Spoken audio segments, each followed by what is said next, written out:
नाही, चांगली गोष्ट आहे. मला 2 दिवसाआधी त्यांचा वाढदिवसानिमित्त फोन आला होता.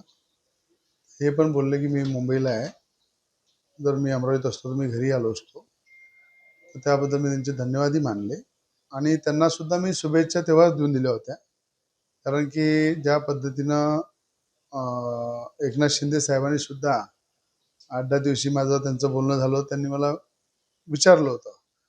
तर त्यांचा शिवसेना पक्ष बांधणीसाठी त्यांनी जो बच्चूभाऊ कडू यांना घेऊन शिवसेनेमध्ये घेऊन त्यांनी जो निर्णय घेतला तो त्यांच्या पक्षाचा निर्णय आहे. शिवसेनेचे नेते एकनाथजी शिंदेचा निर्णय आहे आणि माझ्या बच्चूभाऊ कडूंना शुभेच्छाच आहे, की चांगला आहे. महायुती जो आपला धर्म आहे तो सगळ्यांनी पाळला पाहिजे. सगळ्यांनी एकत्र येऊन जिल्ह्याचा विकास केला पाहिजे. जिल्ह्याच्या हितासाठी पुढे आला पाहिजे आणि मला सुद्धा काही दिवसाआधी आशिषजी जयस्वाल आहे, शिवसेनेचे मंत्री, संजयजी राठोड आहे आणि स्वतः एकनाथ शिंदेजींनी सुद्धा मला मध्ये सांगितलं होतं, की "बाबा तुम्ही शिवसेनेसोबत या."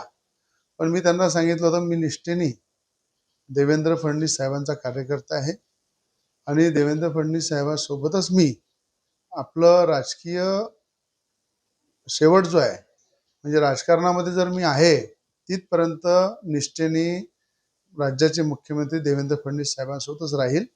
पण मी महायुती म्हणून आपल्याला नेहमी सपोर्ट करत राहील आणि एक देवेंद्र फडणवीस साहेबांचा खंदा कार्यकर्ता म्हणून राजकीय जीवन मी त्यांच्यासोबतच राहणार आहे. राजकीय पूर्ण ताकदीने त्यांच्यासोबत राहणार आहे.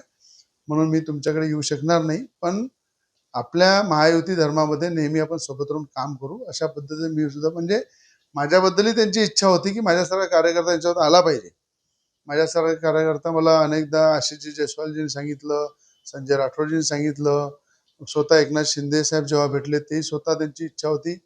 पण या ठिकाणी मला असं वाटतं, की बच्चू कडू यांना घेऊन त्यांनी या ठिकाणी शिवसेना पक्ष वाढवण्यासाठी, शिवसेनेला मजबूत करण्यासाठी एक चांगला कार्यकर्ता त्यांना मिळालेला आहे आणि महायुती म्हणून युवासेना पार्टी आहे, भारतीय जनता पार्टी आहे, शिवसेना आहे आणि या ठिकाणी सगळे मिळून महायुती धर्म पाळला पाहिजे. महायुती धर्म पाळून पुढे गेलं पाहिजे आणि अमरावती जिल्ह्याचा असो, महाराष्ट्राचा असो, आपण सगळ्यांनी मिळून चांगला राज्याचे मुख्यमंत्री म्हणून देवेंद्र फडणवीस साहेब ज्या ताकदीनं काम करताय त्यांचे हात मजबूत केले पाहिजे आणि महाराष्ट्राचा विकास केला पाहिजे.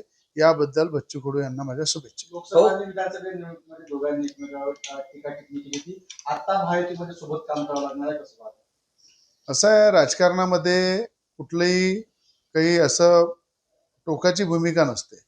राजकारणामध्ये तुम्ही पाहिलं, लोकसभेमध्ये जे झालं त्याचं चित्र विधानसभेमध्ये कसं उमटलं तुम्ही पाहिलं, की लोकसभेमध्ये नवनीत राणाचा पराभव झाला.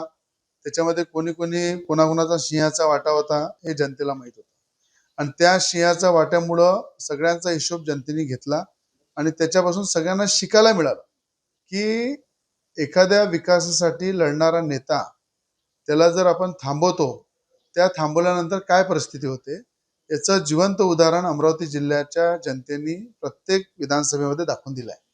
मग माझं म्हणणं आहे, की आता आपण सगळे महायुती धर्म पाळून लोकसभा असो, विधानसभा असो, एकत्र येऊन महायुती धर्म पाळला पाहिजे.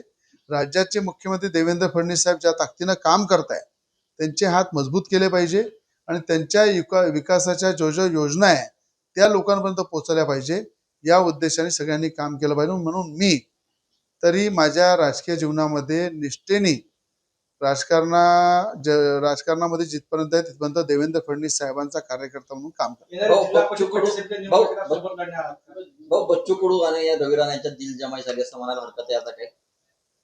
मला वाढदिवसाचा त्यांचा फोन आला, त्यांना मी धन्यवाद म्हटलं आणि मला माहीत होतं शिवसेनेमध्ये त्यांचं चालू आहे, त्यांचं प्रहार संघटनेचं विलिनीकरण आणि स्वतः शिवसेनेचा दुपट्टा घेऊन झेंडा घेऊन ते त्यात प्रवेश करणार आहे.